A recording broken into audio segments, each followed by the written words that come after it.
The Journey of Odysseus. Chapter 1. Departure from Troy. The 12th century. BCE.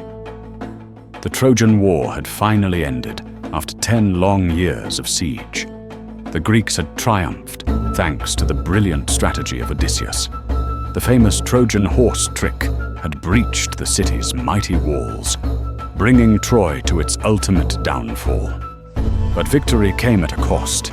The Greek armies, exhausted from war, prepared to return home. Among them was King Odysseus and his men, boarding their ships and setting sail for Ithaca. Yet Odysseus had no idea. The trials ahead would be far worse than the war itself. The mighty god Poseidon would soon turn his journey into a living nightmare, keeping him from home for 10 more years.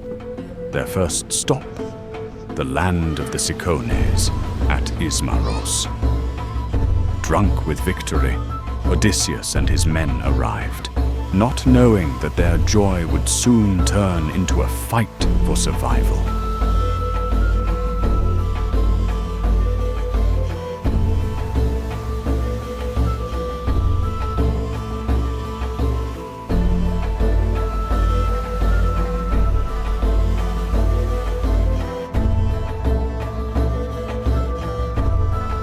Chapter 2.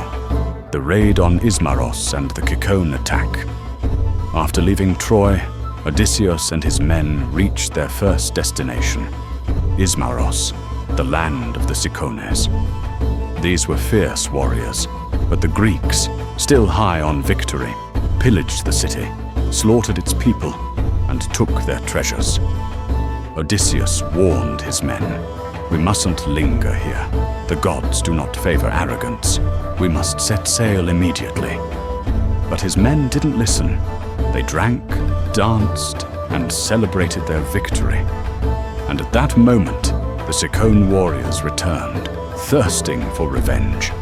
A great army marching toward the shore, spears gleaming in the sunlight, shields reflecting the fire of their rage.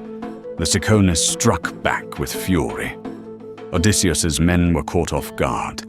Many never made it back to the ships. They perished on the battlefield. The survivors barely escaped, pushing off into the sea. But the cost was great. The heroes returning from Troy had already paid a terrible price. And this was only the beginning, for greater horrors awaited them at sea. To be continued.